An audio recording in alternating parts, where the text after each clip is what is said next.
آپ نے ارشاد فرمایا حقیقی اللہ کا بندہ، حقیقی صوفی اور حقیقی عالم وہ ہوتا ہے جو شریعت کے دائرے میں داخل کر کے بندے کو اللہ اور اس کے رسول کے قریب کر دے۔ تو اس طرح آپ نے اپنی زندگی کے اندر، آپ کا لقب ایسے نہیں محی الدین بن گیا، آپ کا یہ لقب ہے محی الدین کہ دین کو زندہ کرنے والا۔ آپ کی شان یہ ہے کہ آپ نے ارشاد فرمایا قدمی ھذا علی کل رکبۃ ولی اللہ، اس وقت تک کوئی ولی بن نہیں سکتا جب تک اس کی گردن پر حضرت عبدالقادر جیلانی کا قدم نہ آ جائے۔ ایک دفعہ آپ ایک پہاڑی پہ بیٹھے تھے، رب کی عبادت میں مصروف تھے، تو اچانک آپ کیا دیکھتے ہیں کہ ایک بادل کا ٹکڑا آپ کے سر کے اوپر آتا ہے، اور آپ نے توجہ کی تو اس میں سے آواز آئی کہ اے عبدالقادر، تو نے بڑی عبادت کر لی، تو نے بڑی ریاضت کر لی، تو نے بڑی بندگی کر لی، آج سے یہ جو عبادت کا بوجھ ہے نا یہ ہم تجھ سے اٹھا رہے ہیں، آج کے بعد تجھے کسی عبادت کی ضرورت نہیں ہے، آج کے بعد تجھے کسی بندگی کی ضرورت نہیں ہے۔ تو حضرت شیخ عبدالقادر جیلانی نے ارشاد فرمایا ولا حول ولا قوت الا باللہ العلی العظیم۔ وہ شیطان تھا، جب آپ نے یہ کہا نا تو وہ شیطان کہنے لگا کہ اے عبدالقادر، آج تجھے تیرے علم نے بچا لیا۔ آپ نے یہ شیطان کا دوسرا عملہ تھا، آپ نے ارشاد فرمایا کہ مجھے میرے رب کے فضل نے بچایا ہے، میرے علم نے مجھے نہیں بچایا۔ تو اس وقت اس شیطان نے کہا کہ اے عبدالقادر، تجھے یہ کیسے پتا چلا کہ میں شیطان ہوں؟ اس وقت حضرت شیخ عبدالقادر جیلانی نے ارشاد فرمایا کہ شریعت اسلامیہ کے دائرے سے آزادی کا پروانہ صرف شیطان ہی دیتا ہے۔ اللہ رب العزت جس نے شریعت بنا دی ہے نا، وہ اس شریعت سے آزادی کا پروانہ نہیں دیتا، وہ اس شریعت سے بندے کو آزاد نہیں کرتا۔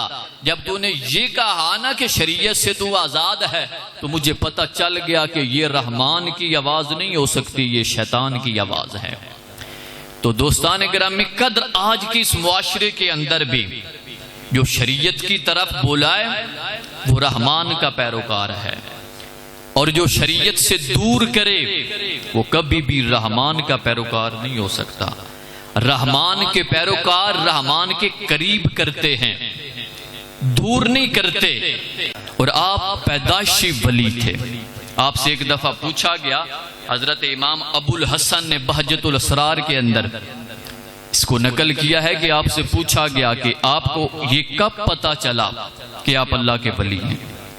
آپ نے ارشاد فرمایا کہ میں جب 10 سال کا تھا، میں مکتب کی طرف جاتا تھا، تو میرے جو استاد ہوتے تھے وہ دوسرے بچوں سے کہتے تھے کہ یہ جگہ کشادہ کر دو، ایک اللہ کا ولی آ رہا ہے۔ آپ فرماتے ہیں کہ میں اس وقت 10 سال کی عمر میں تھا، تو تب سے مجھے پتا چل گیا تھا کہ اللہ رب العزت نے مجھے یہ مقام عطا فرمانا ہے۔ اور آپ کا جو زمانہ ہے نا، وہ چوتھی جو صدی ہجری ہے اس کا آخری، اور 5ویں جو صدی ہجری ہے اس کا نصف اول آپ کا زمانہ ہے۔ 80 سال کی عمر آپ نے پائی، اور حضرت امام غزالی آپ کے ہم اثر تھے۔ جس طرح کا آج کا معاشرہ ہے نا، اسی طرح کا معاشرہ حضرت شیخ عبدالقادر جیلانی کے زمانے میں اسی طرح کے نظریات اور اسی طرح کے حالات پیدا ہو گئے تھے۔ آج کیا ہے؟